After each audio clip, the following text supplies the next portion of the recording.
పవిత్ర జయరాం వివాహం ఆలోచనల్లో, ఆచరణలో భిన్నత్వం ఉంటుంది. అలాగే మీ ప్రేమ వ్యవహారాల్లో కూడా భిన్నత్వం ఉంటుంది. మీరు ఎంత తొందరగా ప్రేమలో పడతారో అంతే తొందరగా దానికి దూరం అయ్యే అవకాశం ఉంటుంది.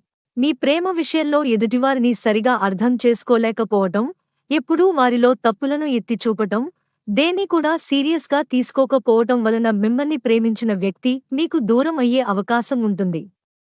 మీ ఆలోచనల్లో, ఆచరణలో స్థిరత్వం లేని కారణంగా మీరు ప్రేమ విషయంలో ఎంత నిజాయితీగా ఉన్నా మిమ్మల్ని ప్రేమించిన వ్యక్తులు దాన్ని సరిగా అర్థం చేసుకోరు.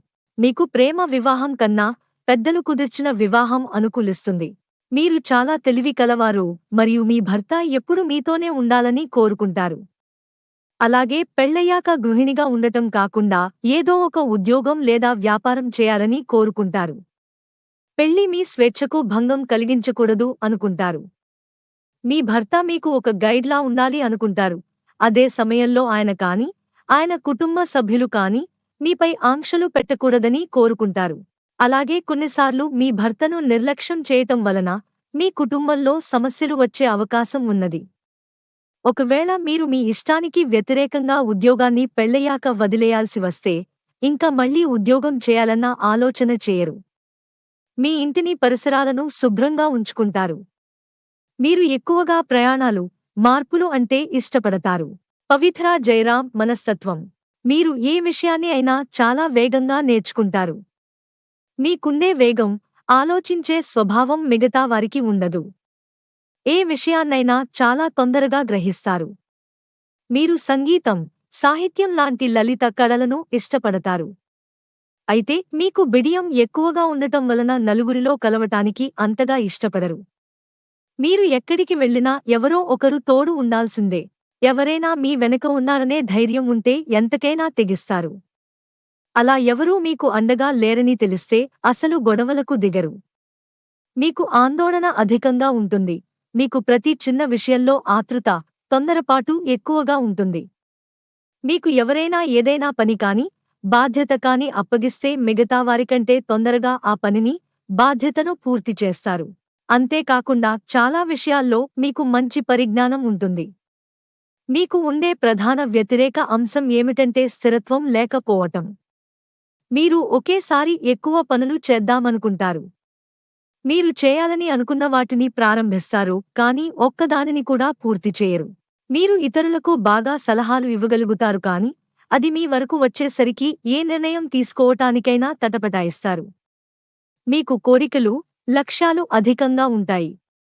కానీ ఏకాగ్రత లేకపోవటం, ఏ విషయంలో అయినా తొందరగా నిర్ణయం తీసుకోవాలనుకోవటం వలన చాలాసార్లు మీ లక్ష్యాలు దారి తప్పుతాయి. మీకు ఉండే తెలివితేటలను, ఆలోచనా విధానాన్ని సరిగా ఉపయోగించుకున్నట్లయితే జీవితంలో మీకు తిరుగు ఉండదు. మీ జీవితంలో ముఖ్యమైన విషయాలను గురించి స్వతంత్రంగా నిర్ణయం తీసుకోవటం కన్నా మీ శ్రేయోభిలాషుల సలహా తీసుకోవటం మంచిది. ఎందుకంటే మీకున్న శక్తిని మీరు గుర్తించకపోవటం వలన జీవితంలో పైకి రావటానికి సమయం పడుతుంది. మీకుండే విశ్లేషణా గుణం, పాదరసం లాంటి ఆలోచనా శక్తి, ఇతరులకు సలహాలు ఇవ్వటంలో మీకుండే నిబద్ధత మిమ్మల్ని జీవితంలో పైకి వచ్చేలా చేస్తాయి. మీకు నియమాలు, నిబంధనలు అంటే ఇష్టం ఉండదు. మీకు ఎంత స్వేచ్ఛ ఉంటే అంత శక్తిమంతులుగా అవుతారు.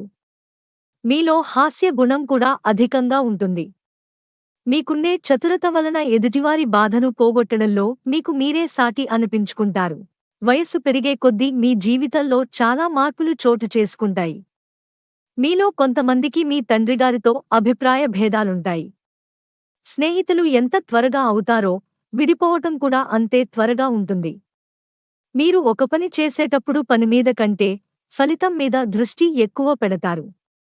దానివలన మీరు అనుకున్న ఫలితం రాకపోతే నిరాశ, నిస్పృహలకు లోనవుతారు. పవిత్ర జయరాం ఇష్టాలు మాట్లాడటం, ప్రత్యేకంగా ఉండటం, హాస్యం, ఎప్పుడూ ఒకటి కంటే ఎక్కువ పనులు చేయటం, పుస్తకాలు చదవటం. పవిత్ర జయరాం అయిష్టాలు ఒకదానికి కట్టుబడి ఉండటం, ఒంటరిగా ఉండటం, మౌనంగా ఉండటం, స్థిరంగా ఒక చోట ఉండటం, నిర్లక్ష్యంగా ఉండటం. పవిత్ర జయరాం ఆర్థిక స్థితి ఆర్థిక విషయాల్లో మీరు అదృష్టవంతులు. మీకు డబ్బుకు సమస్య ఉండదు కాని డబ్బు మీ చేతిలో నిలవదు. మీరు డబ్బును నీళ్లలా ఖర్చు చేస్తుంటారు. ముఖ్యంగా వినోద కార్యక్రమాలకు, మీ అలవాట్లకు మీరు ఎక్కువ డబ్బు ఖర్చు చేస్తుంటారు. మీకు స్థిరాస్తులు అధికంగా ఉంటాయి. అయితే మీ కుటుంబ సభ్యులతో ఉండే వివాదాల కారణంగా ఆస్తినష్టం జరిగే అవకాశం ఉంటుంది. మీరు పొదుపు మరియు పెట్టుబడుల విషయంలో సరైన నిర్ణయాలు తీసుకోకపోవటం వలన కూడా కొంత డబ్బు నష్టపోవటం జరుగుతుంది. అంతేకాకుండా చంచలమైన మనస్తత్వం కారణంగా మీకు షేర్ మార్కెట్ మీకు అంతగా కలిసి రాదు. మీలో ఎక్కువ మంది ఒకటి కంటే ఎక్కువ వృత్తులు కలిగి ఉంటారు కాబట్టి సంతృప్తికరమైన ఆదాయం ఉంటుంది. మీరు ఖర్చును అదుపు చేసుకోగలిగితే మీ మధ్య వయసు వచ్చేసరికి ధనవంతులుగా మారవచ్చు.